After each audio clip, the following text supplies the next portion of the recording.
Hello అందరికీ. First thing, ఏఐబీ pass అయిన వాళ్ళందరికీ కంగ్రాచులేషన్స్ అండి. అందరూ కమెంట్స్ చేస్తున్నారు మ్యామ్ సివైపు ఇప్పుడు వస్తుంది అని.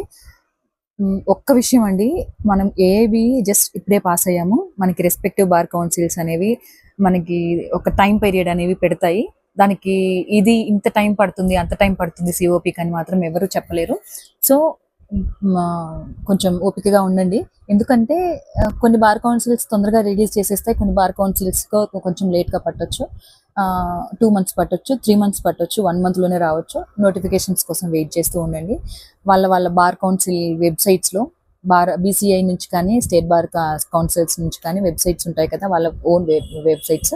ఆ వెబ్‌సైట్స్‌లో మాత్రం ఎప్పటికప్పుడు మనకి ఇన్ఫర్మేషన్ ఇస్తూనే ఉంటారు. లిస్ట్ రిలీజ్ చేస్తూనే ఉంటారు.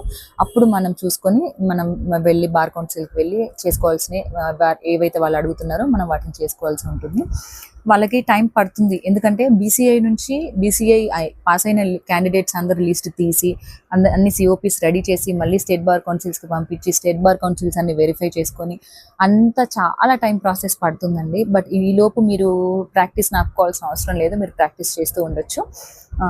ఎవరెవరు వాళ్ళ స్టేట్ బార్ కౌన్సిల్స్‌కి సంబంధించిన వాళ్ళు ప్రెజెంట్ స్టేట్ ఎన్రోల్మెంట్ అయ్యి ఉంటే వాళ్ళు చేసుకోవచ్చు. ఎన్రోల్మెంట్ అవ్వకపోయినా కూడా చేసుకోవచ్చు. ఎన్రోల్మెంట్ అవ్వని వాళ్ళు ఉంటే తొందరగా ఎన్రోల్మెంట్ తీసేసుకోండి. ఎన్రోల్మెంట్ ప్రాసెస్ అంతా నేను వీడియో చేయడం జరిగింది. ఒకసారి ఆ వీడియోని కూడా చూడండి.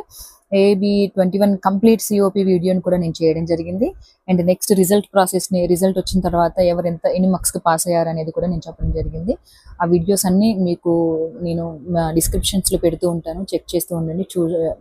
ఫాలో అవుతూ ఉండండి. మీకు ఇంకేమన్నా ఇంపార్టెంట్ వీడియోస్ కావాలి, మాకు ఈ విషయం ఇన్ఫర్మేషన్ మాకు కావాలి అని అనుకుంటే ఆ టాపిక్‌ని నాకు కమెంట్స్‌లో తెలియజేయండి. నేను ఆ టాపిక్స్ చేస్తానండి. చాలామంది కమెంట్స్‌లోనే నన్ను చాలామంది అడుగుతున్నారు. కమెంట్స్‌కి అన్నిటికి రిప్లై ఇవ్వడం అంత కుదరదు కదా! సో, మీరు నాకు ఆ టాపిక్ మీకేంటి ఇది అనేది ఆ టాపిక్ మీద వీడియో చేయండి అని అంటే నేను వీడియో చేసేస్తానండి. ఇంతవరకే. నేను నెక్స్ట్ వీడియోలో మళ్ళీ మీట్ అవుతాను. Thank you very much. Follow చేస్తూ ఉండండి, షేర్ చేయండి, లైక్ చేయండి.